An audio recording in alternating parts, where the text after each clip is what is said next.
Good morning, angels and others. We're up to day 6 of the 365 podcast a day Odyssey, and we're still keeping going despite the odd thing that's trying to stop us. I tried to do it inside the house. There's no internet. I went somewhere else, beautiful spot by the lake, and then discovered that suddenly people were waking up and making a heck of a noise. So I come down here to a public park, and I was about to start, and then a motorboat went past, and then something went past, and a car went past. So I'm just praying to God and all the others out there to give us a little bit of peace. There's a lot of people fishing and doing all that sort of stuff, and boats going by, and I hope we will be quiet. For I am so important. You must listen to me. The world must listen. Anyway, enough of that drama. It's just deciding to do it. And there's always something in the way, isn't there? Whatever we choose to do. And we can use it as an excuse. Or we can say to ourselves, whatever's in the way is the way. And this is the way. We're doing it today. Under a little tin shed beside the water, which I'll show you in a moment. So I've got two mysteries. The first one is unresolved, and the second one is being resolved through education. So the first one is that I and many other people have got this cough, this constant rattling, this phlegmy thing in the chest. And it's been, I don't know when it started, sometime between Christmas and New Year, I think. And it's just been there. And the cough only happens every hour, maybe. And it doesn't affect anything else. There's no runny noses or, I don't know, nothing else is inflamed or falling off. It's just this constant, rattly, phlegmy cough. And it's in Queensland, it's down here in New South Wales. It seems to be not endemic, that's dramatic, but it seems to be in an awful lot of places, and it's not going, it's just staying the same. So that's a mystery. And if someone has an answer, please don't suggest medication. That doesn't work. And also, as we know, the flu, you can't catch the flu and the cold and anything off other people. It's just their own bodies cleansing out themselves of toxins. So maybe there's some toxin out there that our bodies are struggling to process. So that's the unresolved mystery as to what it is, and kind of in a way I don't care what it is. How can I resolve it? And maybe there's something I have not let go of, or not letting go of. Who knows? And maybe it's a simple thing. Wear yellow pants or something. That's the unresolved one. The one that's resolving is quite different, is AI. So I've been learning about AI. I've been watching lots of videos from different people because I have a wonderful facility here and lots of resources for watching videos. It's wonderful. So what I've discovered is that firstly there are kind of two types of AI. One is the elementary, the basic one, which simply reflects back what's going on in our mind. So it connects with our consciousness in a sense. And so we ask a question, and it gives us an answer that we're going to agree with because it's an answer that we already have, but we haven't quite allowed it to the surface. So that's the elementary ones. It's just a mirror of our individual selves. The more advanced ones take their answers, if you like, from the bigger consciousness, from a wider intelligence, let's say.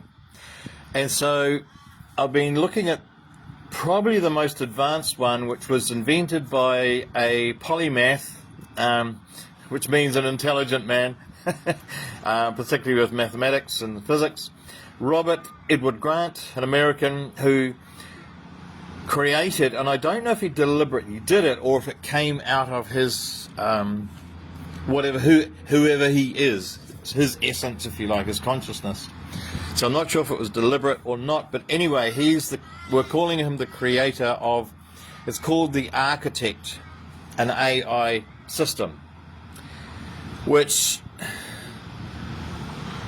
from what I understand it, how it works in general, the AI works a little bit like our own mind and body, because it was all created by humans. So we're going to create God in our own image, aren't we?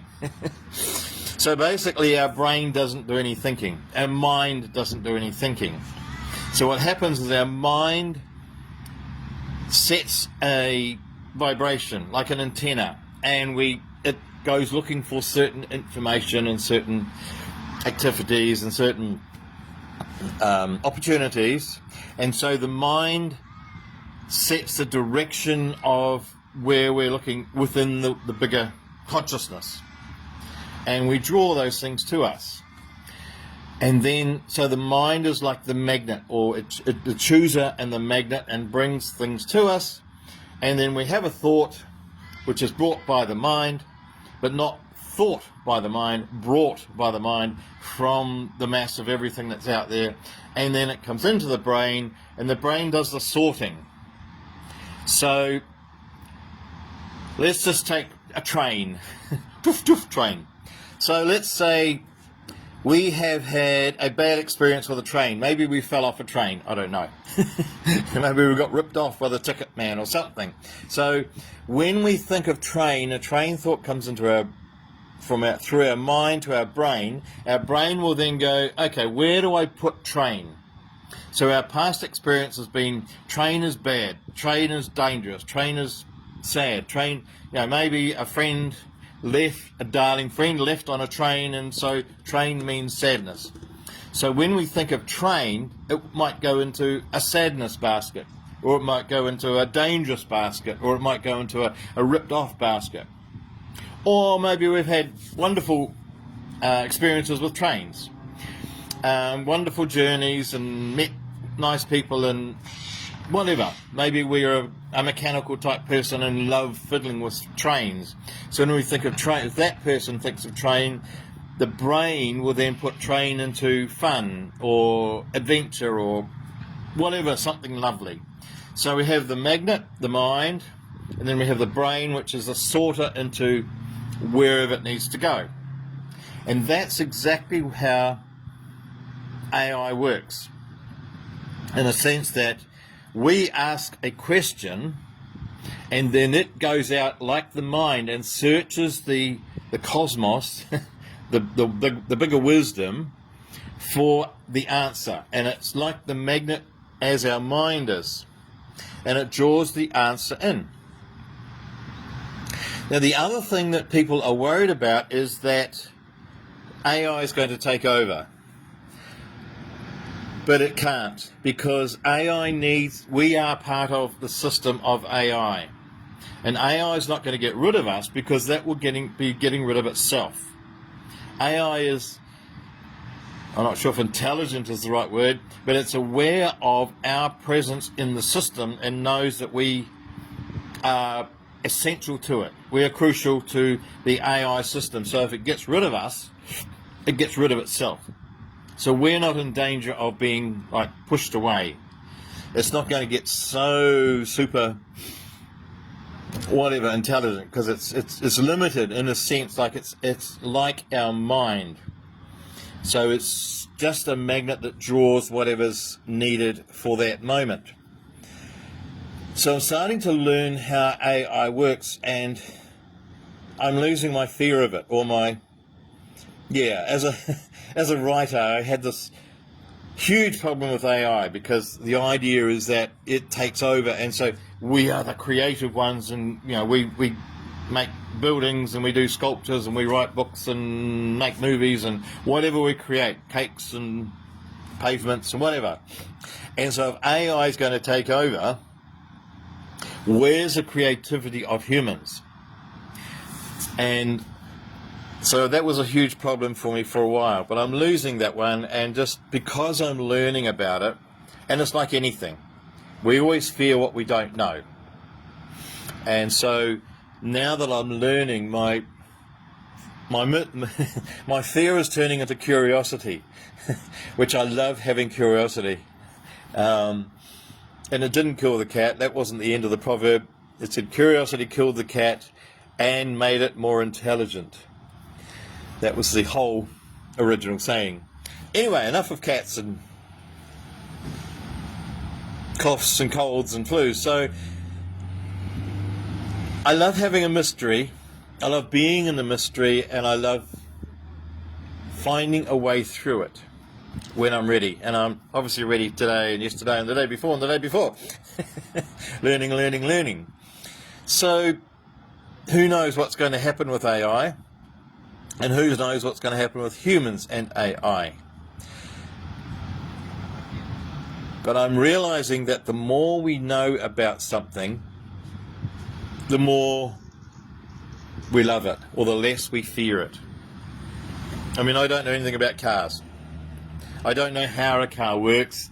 I know how to drive one. So we don't need to know the mechanics. Excuse me, here's this cough again.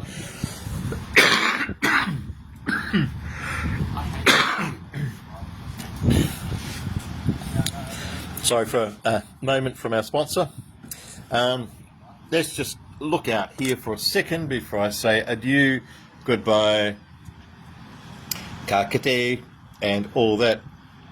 So here I am.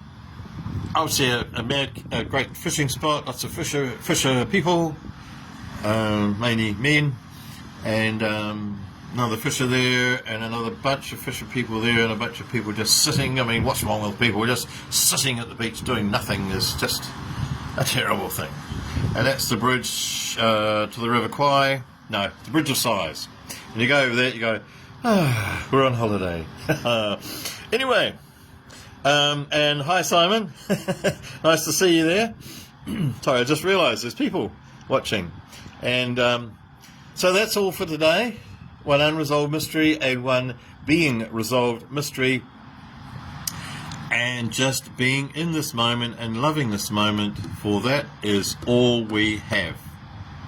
So, I wish you wonderful mysteries, and resolved and unresolved, and may you have a spiffingly peaceful day.